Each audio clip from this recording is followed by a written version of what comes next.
Today, we remember the 850,000 Jewish refugees of the Middle East and North Africa. Between 1948 and 1972, Jews in Arab countries faced persecution, violence, land and business confiscations, fines, expulsions, and other forms of persecution. Except for tiny remnants in Morocco and Tunisia, these ancient Jewish communities that predate Islam and Arab conquest by 1,000 years no longer exist. By 1948, much of the Middle East considered Zionism a crime.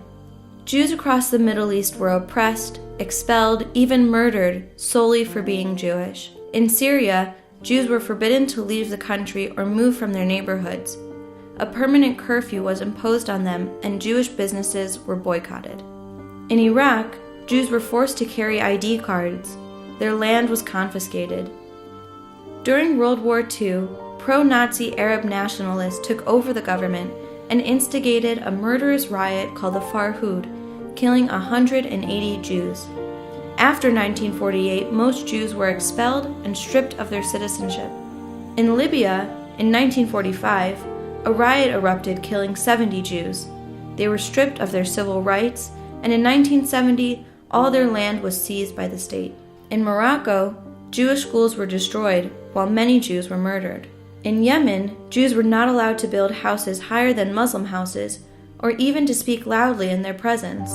In Egypt, Jews were murdered, removed from the government, and in many cases had their citizenship revoked. These are just a few examples of the codified and institutionalized anti-Semitism that Jews of the Middle East and North Africa faced for hundreds of years, but which massively intensified before, during, and after 1948.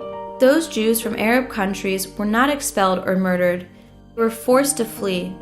Ultimately, what they lost equaled up to 5 times the size of pre-1967 Israel. They received no compensation from Arab governments to this day, nor any assistance from the international community. For peace to be just, credible, and enduring, the rights of the Jewish refugees from the Middle East and North Africa must also be addressed.